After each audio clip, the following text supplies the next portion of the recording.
Capítulo 21. A essência da nova aliança.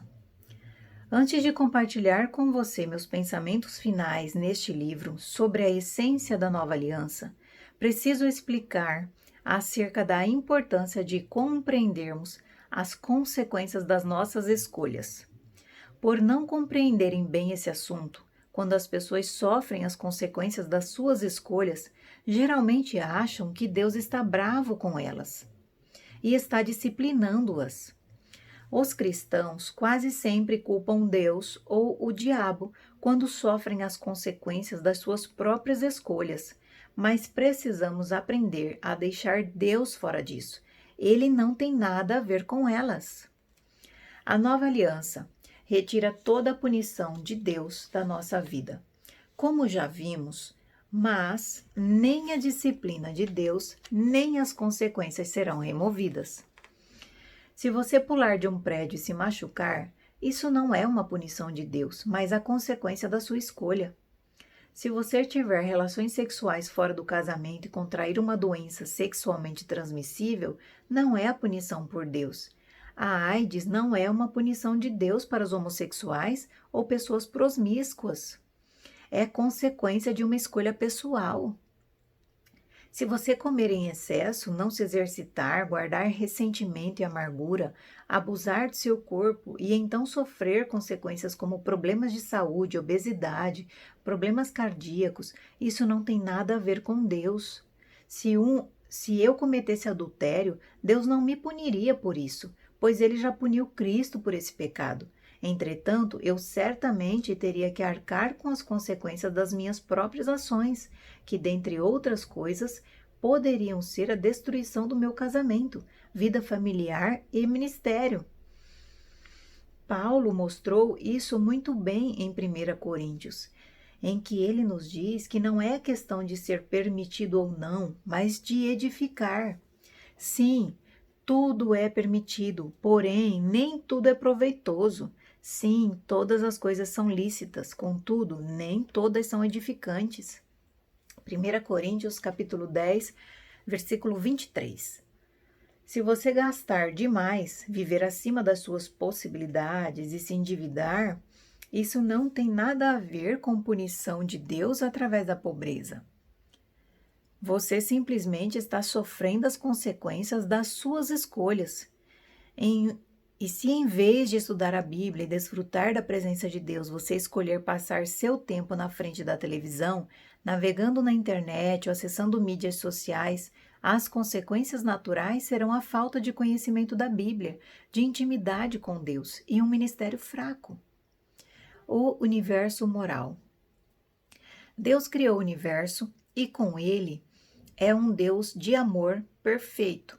Criou um universo moral de amor. Jesus disse aos fariseus, não aos cristãos, que o reino de Deus estava dentro deles. Sendo Jesus interrogado pelos fariseus sobre quando viria o reino de Deus, respondeu-lhes, o reino de Deus não vem com aparência exterior, nem dirão, ei-lo aqui ou ei-lo ali, pois o reino de Deus está dentro de vós. Lucas capítulo 17, versículo 20 e 21, da Almeida Revista Impressa. É importante observar que ele nunca disse isso aos cristãos que estavam no reino, mas às pessoas que estavam fora dele. Isso quer dizer que as próprias leis do reino de Deus estão gravadas dentro de cada pessoa. Como o reino de Deus é um reino de amor, pois essa é a própria natureza de Deus. Toda vez que andamos em amor, vivemos contra nós mesmos. Não, toda vez que não andamos em amor, vivemos contra nós mesmos.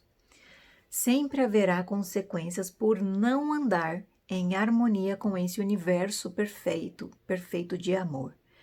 Amo o ditado que fala, quando não souber o que fazer, demonstre amor da melhor forma que puder. Às vezes, acho que os ratos são mais espertos do que muitos de nós. Li um artigo sobre uma experiência com ratos, em que os cientistas os colocavam em um labirinto e punham um pedaço de queijo no final. Só havia um caminho correto para pegar o queijo, e cada vez que um rato entrava pelo lugar errado, ele levava um choque elétrico leve. O rato nunca entrava no caminho errado 2 vezes, e no fim pegava o queijo.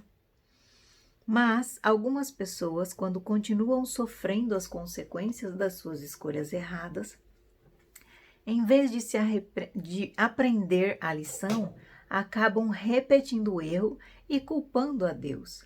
Isso acaba lhes causando grandes prejuízos e elas continuam não conseguindo ter um relacionamento íntimo com Deus. Sou apaixonado pela nova aliança porque estou convicto de que ela é a expressão do coração de Deus.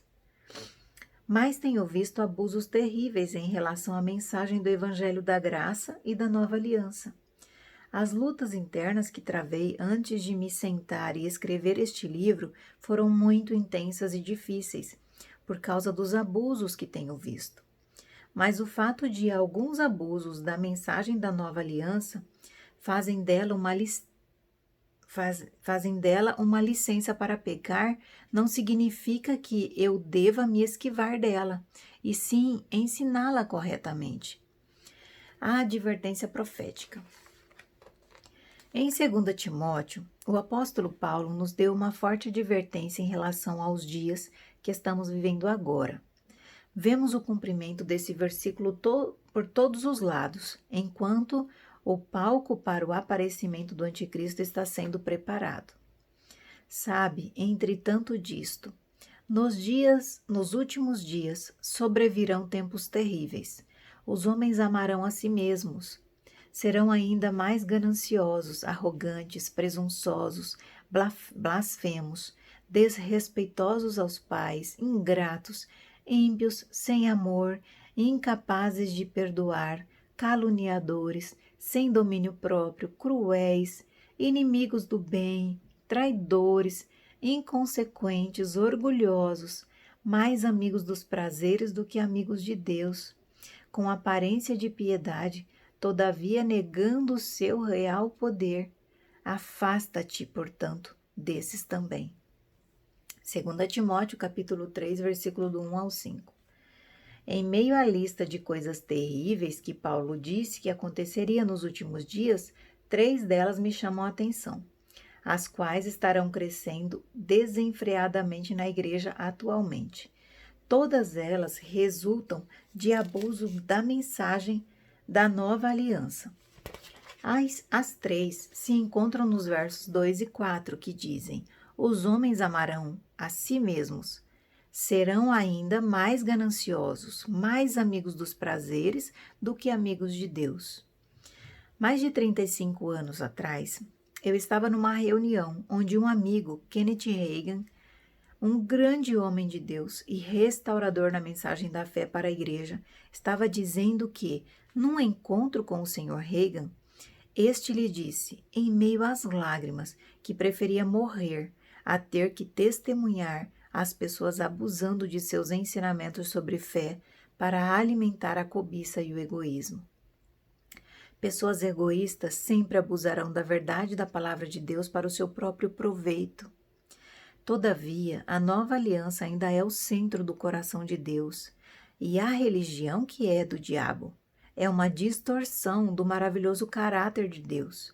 Portanto, continuarei ensinando fielmente sobre a nova aliança. A essência da nova aliança não são as bênçãos ou as coisas que podemos obter de Deus, mas um relacionamento. Vejamos o anúncio profético da nova aliança, que está no capítulo 8 de Hebreus. Esta é a aliança que farei com a casa de Israel.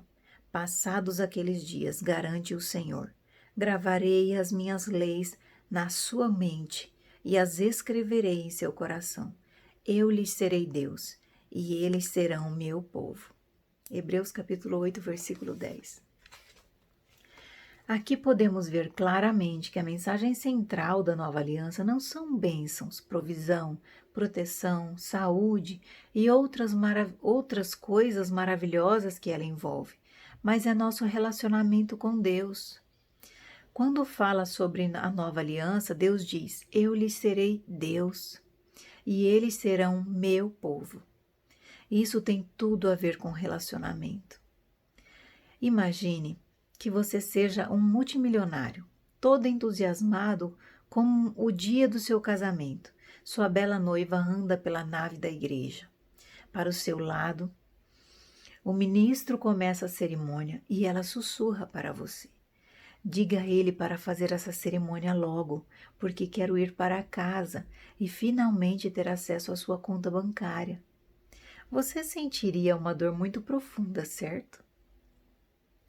Do mesmo modo, Deus, que nos ama com tanta paixão e nos deu o que Ele tinha de mais caro, que era a vida do seu precioso Filho, Jesus Cristo, a fim de nos inserir nesta aliança, sente uma dor profunda no coração quando seus filhos abusam da nova aliança.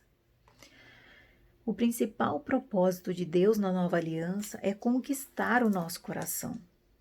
E não tem nada a ver com as coisas que obtemos dele como benefícios desta aliança.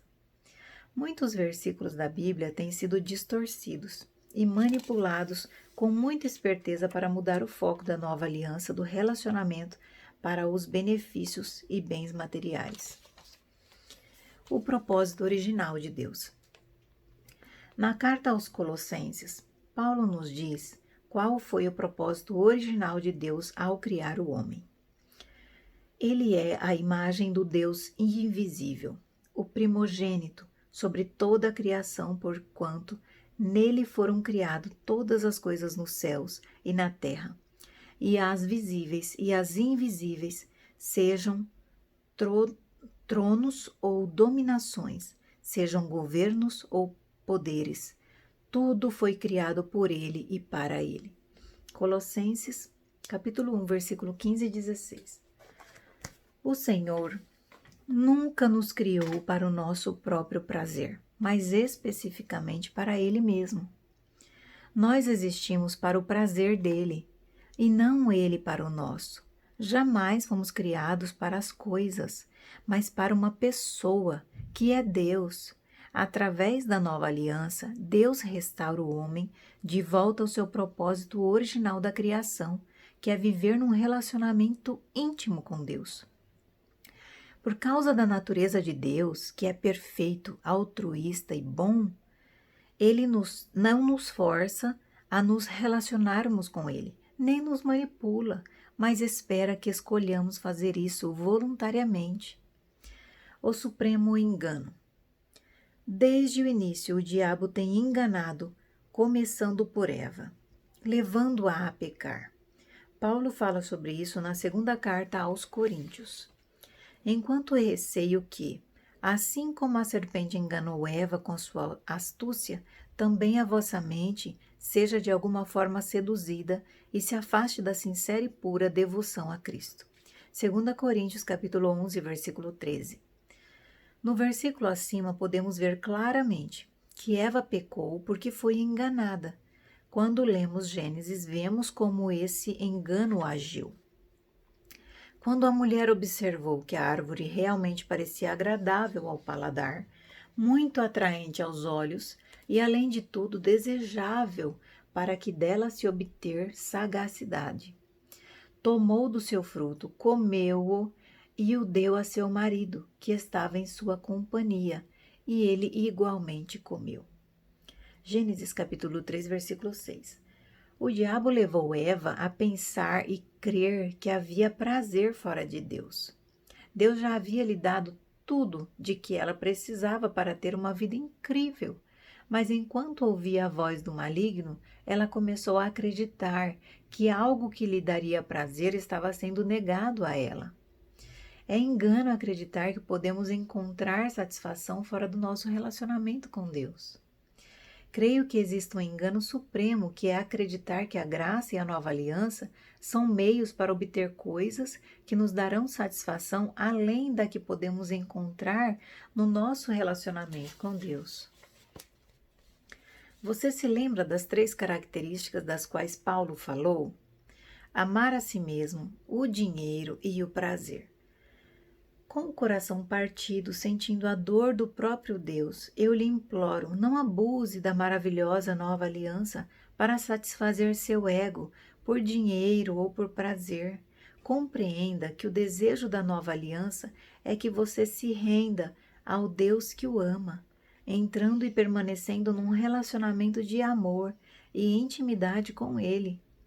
Todos os benefícios serão seus e você aprenderá a ter acesso a eles pela fé, buscando prazer dentro e fora. As pessoas que têm caído no engano supremo, que é abusar da nova aliança por causa do ego, do dinheiro ou do prazer, tentam obter prazer tanto dentro quanto fora da igreja. Permita que eu lhe explique essa afirmação. As pessoas têm saído da igreja para encontrar prazer no mundo. São essas que, muito claramente, estão abusando da nova aliança e tentando encontrar prazer fora da igreja. Há outras que, por várias razões, não deixaram a igreja, mas ainda assim caíram no engano supremo. Elas agora estão tentando buscar o prazer dentro da igreja, o que é muito mais perigoso, por ser mais sutil. Essas pessoas podem citar quantos versículos você quiser para provar que seu estilo de vida é certo e aprovado por Deus.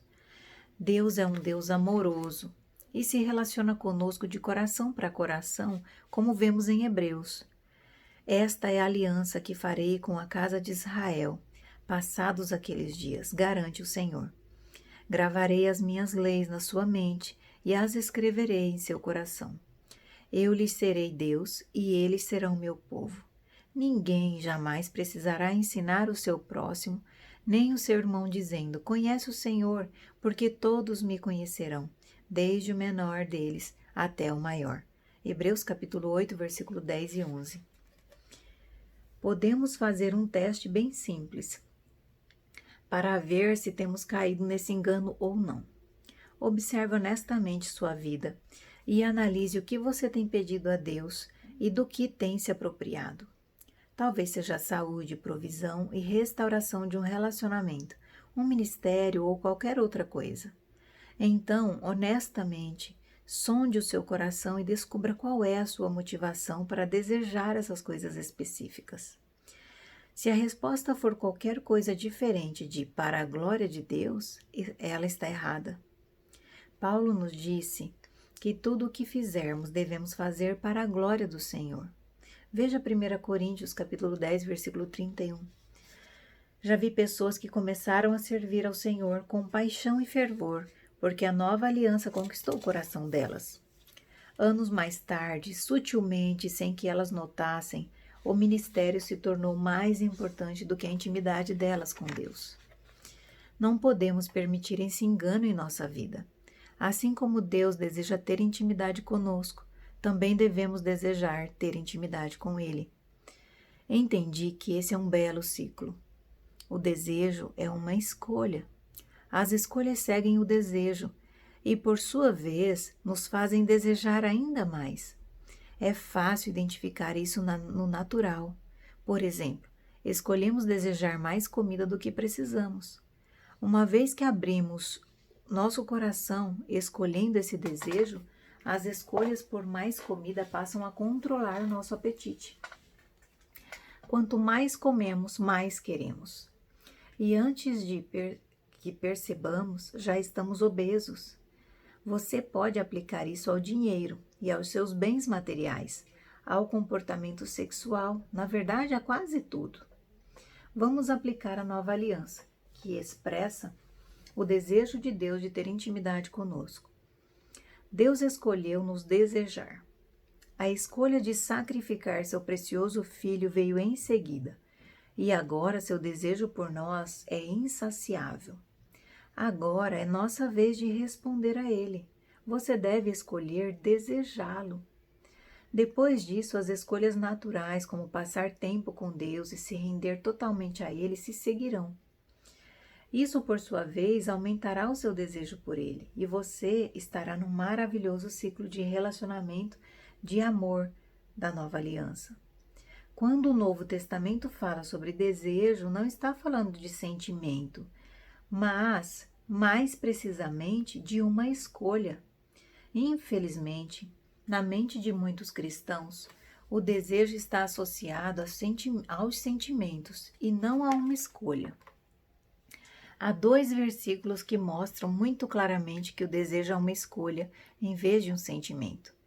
Em ambos, os verbos que indicam a ação de desejar estão escritos na voz ativa, o que significa que é algo que fazemos muito mais do que algo que sentimos. Segui o amor e procurai com zelo os dons espirituais, mas principalmente o de profetizar. 1 Coríntios, capítulo 14, versículo 1 da ACF. Desejai o puro leite espiritual como crianças recém-nascidas, a fim de crescerdes. 1 Pedro, capítulo 2, versículo 2. Espero que as páginas deste livro tenham despertado em você um anseio por andar na nova aliança. Se ele foi útil para você, por favor, recomende-o a outras pessoas e coloque-me em suas orações. Você também pode me seguir no Facebook. Oro para que você viva em intimidade com o Senhor, desfrutando da nova aliança e nunca se esqueça: está consumado.